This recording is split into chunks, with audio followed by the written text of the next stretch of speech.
I'm a creep. No. I'm a weirdo. No. Yes. That is one of our favorite songs. No cease and desist, please. Getting Why are you talking quieter now? I'm not talking that quieter. I'm just taking like my vibes. There you go. Yeah, there you see? go. I'm just, Why do you go into like slump sad boy the moment we start recording, but when you're like I'm so excited about doing a podcast episode. Me literally just screaming beforehand about having a brain freeze. Yeah, dude. It was actually like horrible. I was like, put me down. Kill me. Um, It's too late for me, boys. That's fine. I brought snacks over and I kind of got into it too early and I was like, I'm going to literally not make it to the podcast episode over a piece of ice. Well, But that's my life. But yeah. I'm Christian. And I'm Cooper. And this is the Real Deal Podcast. Hey, We're back. Hiatus again. Who would have guessed? Man, this weather truly is crazy. Guys, it was just, I swear it was the weather. It was the weather that made us do this. I think we're just like, we're like the monthly release guys, but it's okay. We're not even doing that, bro. We were really just figuring out like, I don't know, with us, it's like if we find something interesting to talk about, we'll jump into it. And that's why like this movie that we're getting into, it's a new release, was really fun for us. And I heard about it a lot sooner, like even when it was in like pre-production, just because of like, it was a big deal industry wise. And then when it came out, I think Chris maybe saw a trailer or two and I was like, dude, we have to watch this for like, just for like objectiveness of like film. Like it's like a checkpoint. I feel like. I think filmmakers. for like even like for a base viewer. So what we were talking about, we're getting into the smashing machine. Okay, well, the machine that smashes. The guy who smashes with machine. So it's called like the smashing accuracy. So it's called The Smashing Machine. It stars The Rock, Dwayne Johnson. Johnson. Playing, basically it's like a biopic for this UFC fighter back in his time in the late 90s, early zeros of Mark Kerr. He was this pretty big, I would say if you were in the UFC championship, you'd know who his name was, but he was a pretty big fighter in the UFC. He's one of the guys that like established the UFC, it seems like. Yeah, and he also was like, especially even like taking it like internationally, because like this one all follows his time in the Japanese international like league with other fighters from around the world. Like you also had other fighters like Mark Coleman, who was another American fighter in there. But for a while, he was like an undefeated, irrefuted like champ of the league.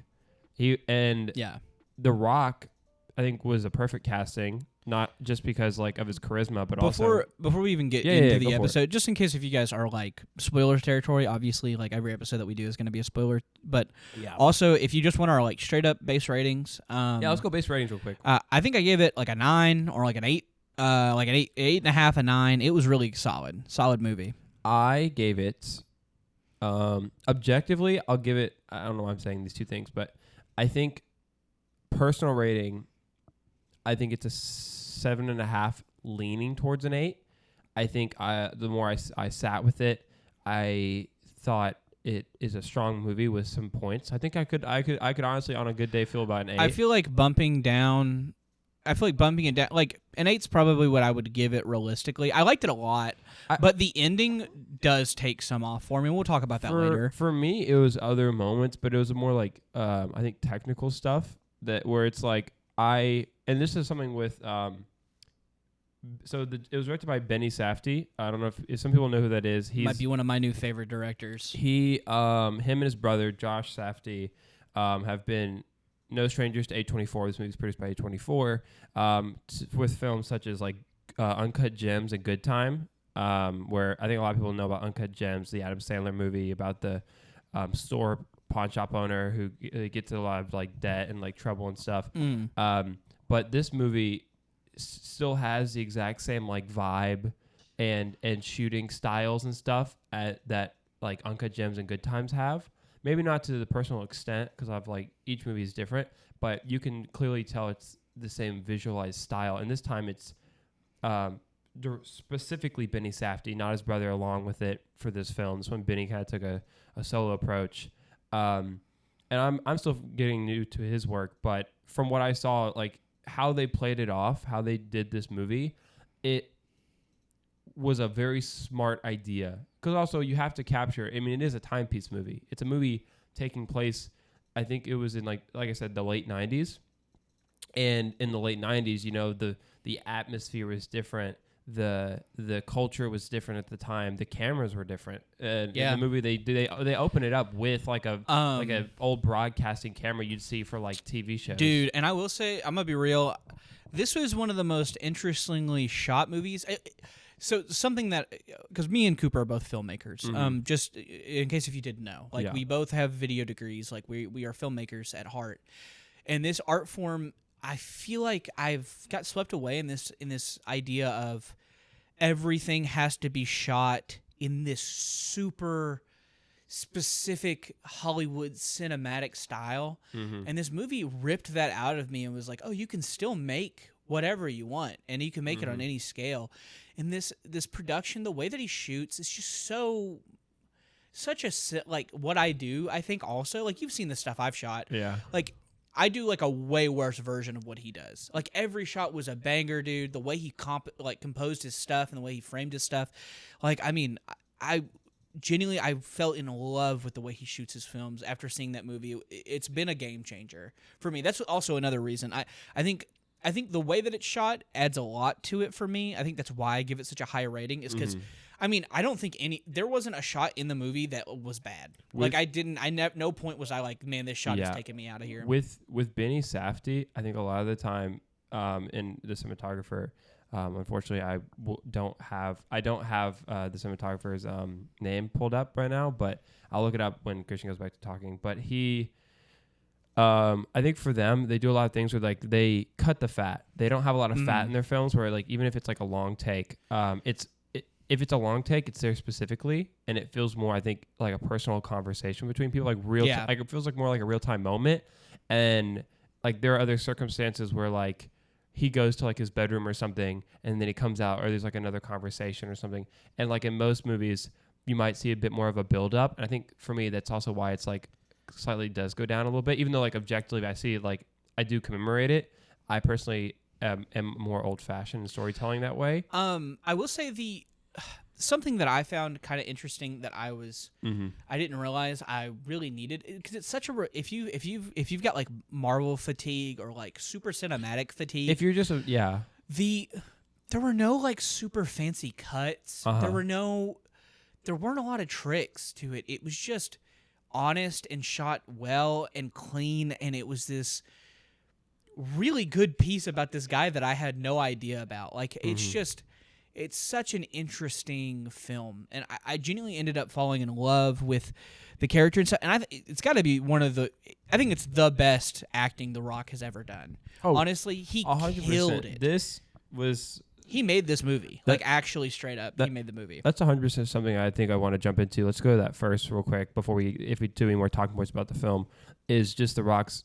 all the acting even. All of them. But The Rock's transformation alone, like when he got picked for the movie, I mean, if you look at anything The Rock's done beforehand, he's been in other like films where like he's been in some drama films like in his early Zero days and stuff, but for a long time, I think since like 2005, because he was a wrestler first, he was a performer, and then he knew, what do people like about me is I perform. So he's not a bad actor, but he's more of a performing actor. So he falls into like an archetype of a character. Dude, and in this movie, he's not just playing this like character. He like, and I think he does resonate a lot with the character because he's another fighter. But man, dude, every time he's on screen, there was so much depth to the way he was acting, and I literally never thought I would ever say like he knocked it out of the park. I wasn't ever like, oh my gosh, that's The Rock playing a character. Yeah. I was always like, this is a guy. Only maybe when he shaved his head. When he shaved his head, but he still has a lot of like the process. So they had like a face prosthetic on his nose. They also, had hair. He looked shorter for some reason in the movie than he is. I got that feeling. I don't know if it's because he bulked up, so he was like a little wider than normal. I bet it was because he looked wider, and also because I think as well they did a lot of prosthetics over his body to cover up his tattoos because he has a lot of tattoos. And the tattoo that sold it so. It much. looks just like bare skin. Yeah, so good. They did a great job. But that also transformed into it. And again, this is The Rock's. I think anyone's defiably saying like this is his best acting role. Like you said, it's a transformative role where with a lot of actors, the greatest compliment you can ever get is, especially when you're like an A-lister, is that I didn't see you. Yeah. You actually played a role and I believed it. This makes me I so bad now. I want more of serious Rock. Well, and I like that he doesn't. Okay, so spoilers for the end. He doesn't get to win the championship. Because the whole movie basically is about he's a nice guy, but you could tell that from probably like his personal upbringings. We don't really know much about his childhood, but like he works to success. He cares so much about being perfect either in his body or his personality, but he also has a good, kind heart. But he's surrounded by his other competitor, his other friend, Mark Coleman, who he is like his bro, his healthy like his pillar. Brother. They're like brothers in arms. He has this girlfriend. Her name was Dawn, played by Emily Blunt. Where she killed it too. She made me just be so mad at Dawn, but like that doesn't make me hate Emily Blunt. That makes me like say good job on your performance. But like with Dawn's character, like she's a negative personal type that brought him down. I'm not saying like she's the only thing that made him be a bad person or whatever, but like he also had his own struggles and stuff, and he put a lot of pressure on his body, and that's also why he started using like was it opioids? So he was taking like Oxycontin and stuff. I think, right? Because isn't that what he's taking? A lot of numbing stuff. Because he's taking painkillers. Because when you're a wrestler, like even though like and it was UFC, it wasn't like it was just like WWE. In UFC, you are bruising your body, you're breaking bones, you're cutting your face, you're getting stitches. You're obviously in a lot of pain, but this is your job. You're paid to be a fighter, and I bet he wants some sort of release after all that tension. And his only feeling of dopamine is, and he says it in the film, he says like there's a feeling unlike it when you're out there with all those eyes watching you, and I don't want to cheering for you. Right, they're cheering for you, and he doesn't want it to get taken away. He's like, it's euphoric. He was like, it's better than sex. Right, and then the moment he loses, because for about opioids and anabolic steroids is what he is abusing. Because for a third of the movie, he's winning everything. We see it. He's on all-time high. Everyone likes him. He's coming back to these things. He's celebrated, and then he goes up against a really tough opponent, and you could say the call was whatever, because he even himself like tried to defy the call that they showed us a scene beforehand saying the kick that happened was illegal, that the guy did on him. But and they just before that match rolled out those rules for the UFC. So the guy, it was still pretty fresh. So it was like kind of like pretty new. But Mark himself, he got hit by it, and he just didn't know what to do. He was unfazed. He wasn't sure what to do about it. And so he even said in the movie, he was like, well, I was waiting for them to call stop. I was trying to follow the rules and stuff. And it basically... And nobody called stop. He was like, bad ref. Right. And it kind of broke his spirit. And he didn't have a great support system after. And so he's kind of started spiraling down a bit more, using the drugs a bit more. And if it wasn't for like his friend and his own personal, like... For some people, they say you have to hit rock bottom before you can climb back up. The rock bottom? Crazy. When you have to hit the rock bottom, when you have to smash your life around. Like a machine. Yeah. He turns his body back to being a machine. But then he realizes that he wants to keep working. And he does. He gets back up. He gets the chance to join the league again and fight again after his recoveries from his injuries. And then he does. Like, he fights, and we really are thinking for most of the movie... Well, he goes to rehab. Right, he goes to rehab, too, because he thinks he is a drug addict.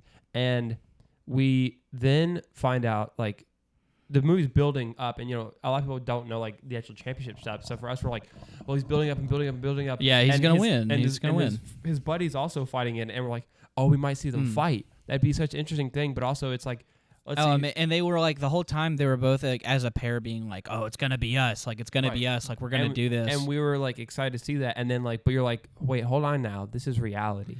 Yeah. Mark Kerr doesn't get to just win because he's the main character. This is real life, and for his personal story, it was probably poetic justice that he lost his fight. It was a good fight, put on a very good fight, but he lost the fight again, and he didn't get to go on. He got like 3rd place or 4th place, and at first he was beat up about it, but then he realized it wasn't about the fighting at that point. It wasn't about winning.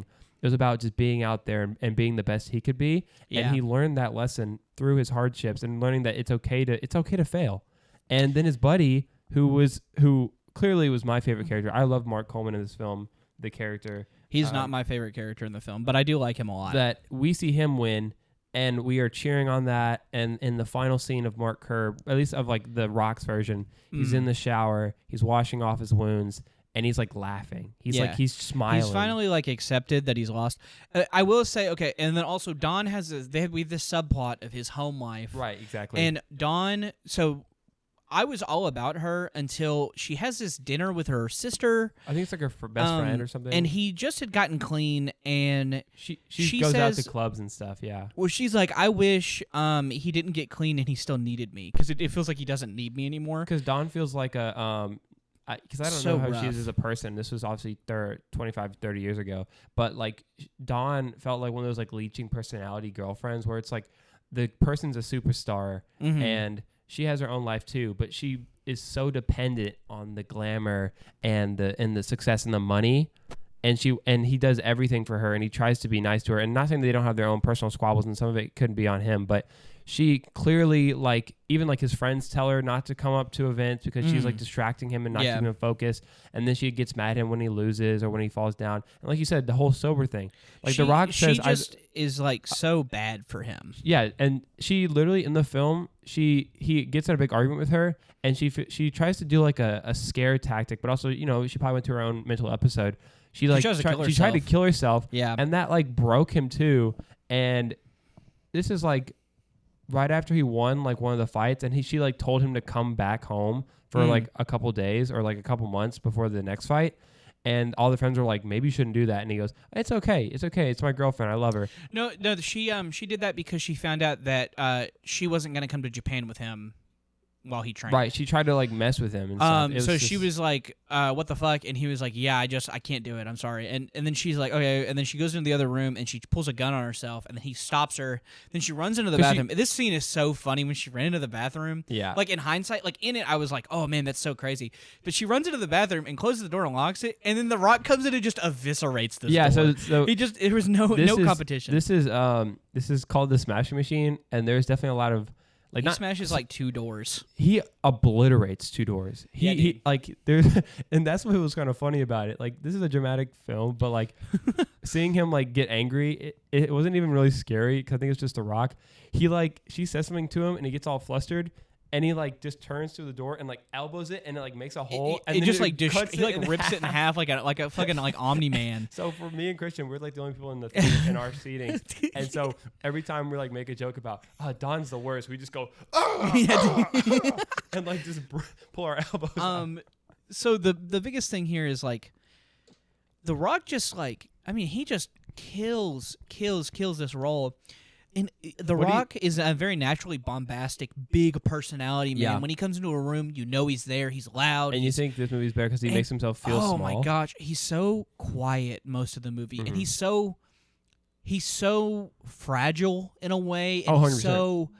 He's so like vulnerable. Yeah. And it's just there's so much layers to his acting that I was like, oh my, I didn't know that he had this kind of range. I didn't either. The only thing I've seen close is him playing like sad. I've seen him like be dramatic in like younger prime tier roles. Now he's like the action guy.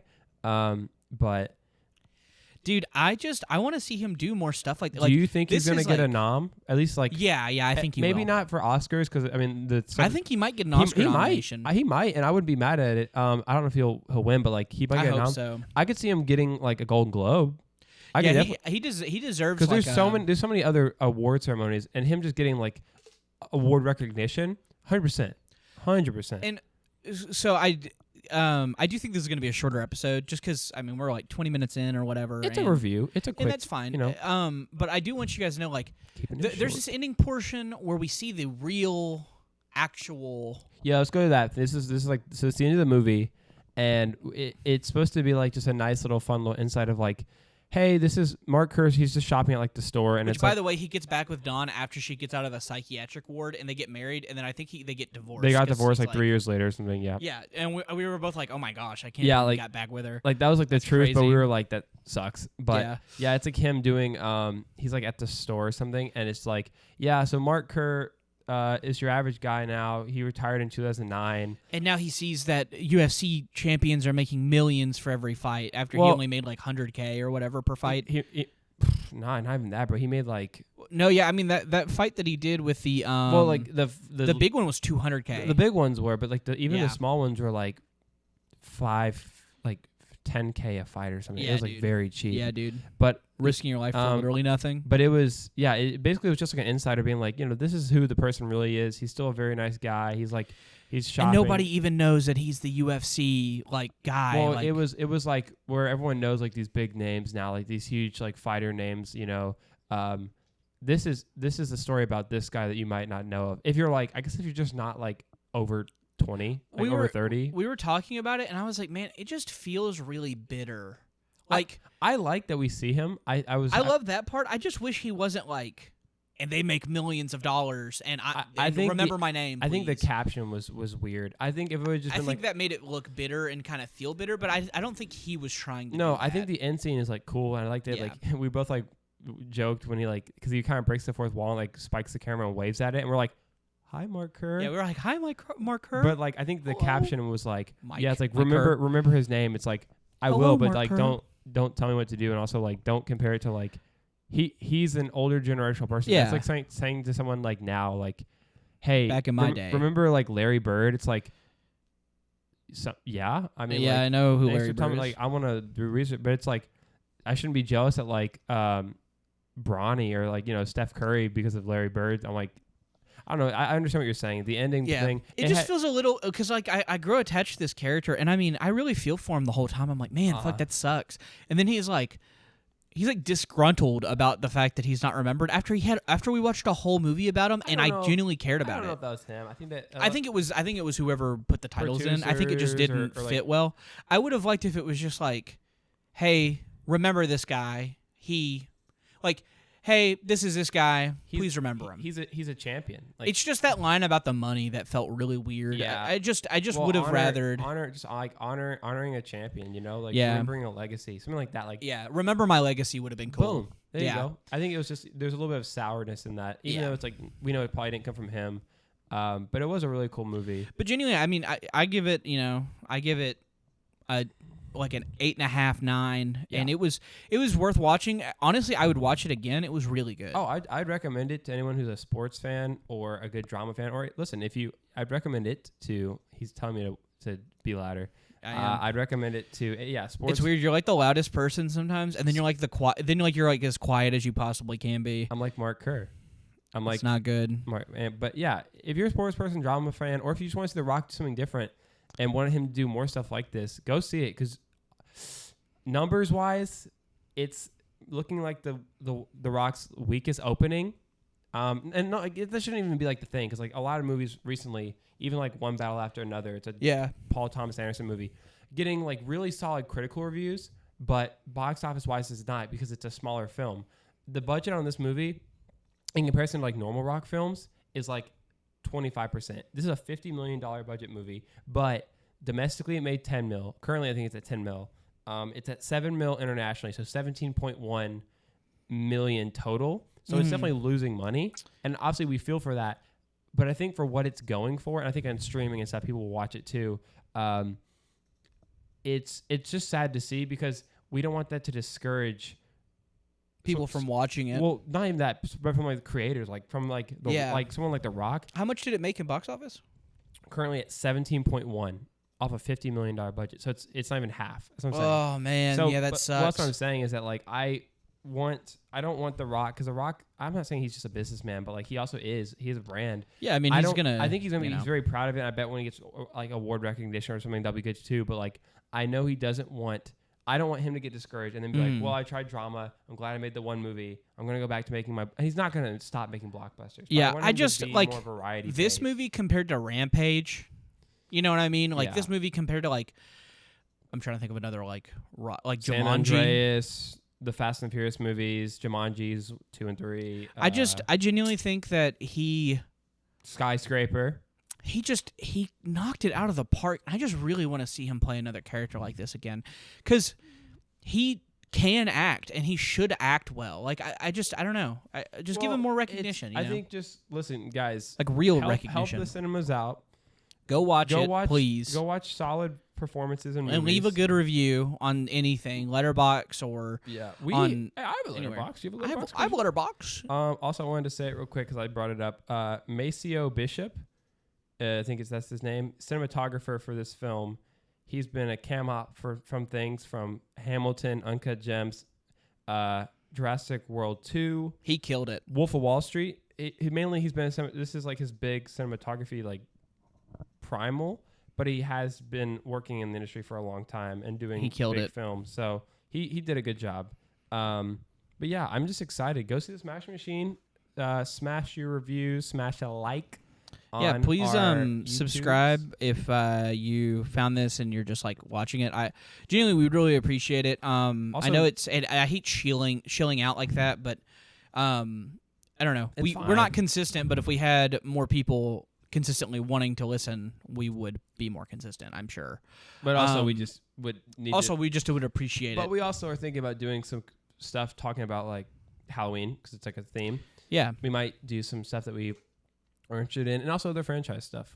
I'll make Cooper watch really, really bad movies, and we'll make it a segment. If you guys want, I'll make him watch horrible movies. I saw that Velocipastors on Prime Video. So good. I don't want to watch. It's so good. There's a part where he turns into a velociraptor and he fights off ninjas, and it's the most stupid looking outfit ever. But yeah, thank you guys so much for listening to this episode about the Smashing Machine. Yeah, thank you. If you guys have any suggestions for things that you want us to watch, please leave them down below. Even if you're somebody that we know, just having some engagement in the comment section would be nice. Doesn't even gotta be new movies. Give us an old suggestion. Give us some old stuff. I'm making this guy watch Killer Clowns from Outer Space. I love Killer Clowns from Outer Space. You literally have never seen it. Yes, I have. I've seen it twice. You and me watched it. This is personal talk. You and me literally watched the movie like 2 years ago at your apartment in Goodlettsville. You fell asleep. No, I watched it. No, you fell asleep. No, I fell asleep during Monkey Man. No, you fell asleep during Killer Clowns. And I watched it again. I watched it I think I watched it the next day personally. Okay. I've seen the movie. I know what happens in it. I'm not going to spoil it for those who want to watch it. It's a great B movie. It's super fun. It's my favorite B movie. Such a low budget movie, but like that's how you show filmmaking at its peak, is when you can make it work. And we might talk about that. So before you want to hear our episode on that, hopefully, you should go watch it. It's on Prime Video. So if you got a streaming service, do it. And if you ain't got Prime Video, maybe go Shanty the Seas, if you know what I'm talking about. He's telling you to go pirate. Somebody needs to arrest this guy. Somebody needs to arrest this guy right now. Wink, wink. All right, well, I've been Christian. Don't do that. I've been Christian. And I've been Cooper. And this has been The Real Deal Podcast. Keeping it short. Smashing Machine. Smash out. Mwah. And Hulk. And your turn. And Hulk. And Banner. Smash. Because it says And Hulk smash. And Smashing out. And see you later. See you later.